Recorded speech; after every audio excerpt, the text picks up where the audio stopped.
All right, good people. This is part 2 of the counting money exercise for 4th grade. This is part 2. Counting money for 4th grade. All right, we're going to round the prices to because remember 4th grade is where we introduce the decimal point too. So we got decimals here. We're going to be rounding. Round the prices to the nearest dollar. So we got some amounts here, and we're going to round those to the nearest dollar by looking at the dime, the tenths. That's TENTHS, place value. Okay, so round the prices to estimate the total bill. Well, we've got crackers for $4.29. We've got cheese for $5.92. We have jam for $5.78. And we have butter for $9.19. Okay, so if we're rounding to the nearest whole dollar, we're going to look at the dime place or the tenths place. We're going to look at the dime, that dime amount. Okay, that tenths place. So I just kind of made a little mark up under each tenths place. Okay, now we've got $4.29. Remember, 4 or less. Let's get in the habit of repeating this with our child. Tell me the rounding rule. You can ask them. Tell me the rounding rule. 4 or less, let it rest. 5 or more, let it soar. I learned that from my last 5th grade class students. I thought it was cute. 4 or less, let it rest. 5 or more, let it soar. So for $4.29, we looking at that 2. That's less than 4 or 4 or less. So we're going to let it rest. We're going to make that $4. Okay, that's $4. And really, we don't need to add decimal points. We could just put 4. So for $4. And then for the $5.92, you've guessed it. What is it? $6. Okay. $5.78 is $6 because of the 7. And $9.19 is $9. So let's go ahead and add these. So 4 plus 6 is 10.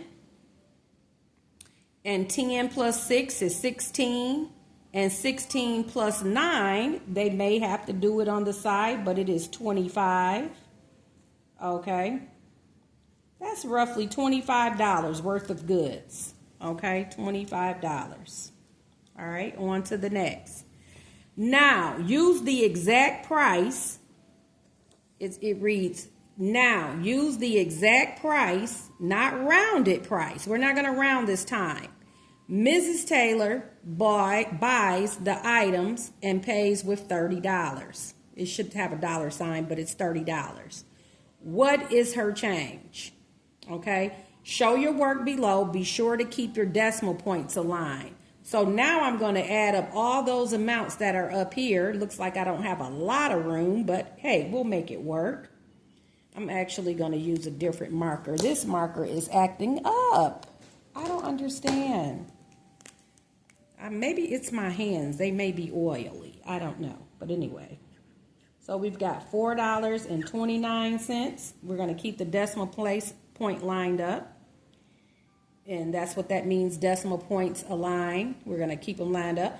We've got $5.92. We've got $5.78. You know what? I'm going to add this on a whole nother sheet. Doesn't look like I gave a lot of space for that. So we're going to do it on a whole nother sheet or your dry erase board. Okay, so we've got $4.29, $5.92, $5.78, and then $9.19. Add them. Okay. 11 and 8 makes 19. 19 and 9 makes what? 28. 2, 4. Okay. Then that's 13. That's 20. And this is 21. Put my decimal point. 2 plus 4 is 6. That was a 2 that I carried. 2 plus 4 is 6. 6 plus 5 is 11. 11 plus 5 is 16. And 16 plus 9 is 24. Okay? Now, you should not be using chips in 4th grade, but if you must, you know, I'm not judging anybody. You use the chips to count these amounts. This is $24.18. We're going to write that here. $24.18 is my total. That's what I have. Okay? All right. Estimate the cost of buying 7 notebooks at 89 cents. Well, that's close to $1, so that's about $7 each.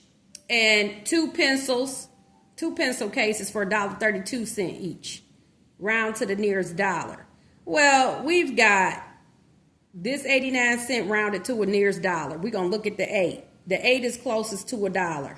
You know, it makes the dollar place go up. So that'd be $7 plus $1.32 is close to what? $1. And we've got 2 of those. Okay, it's $2. That would be $9.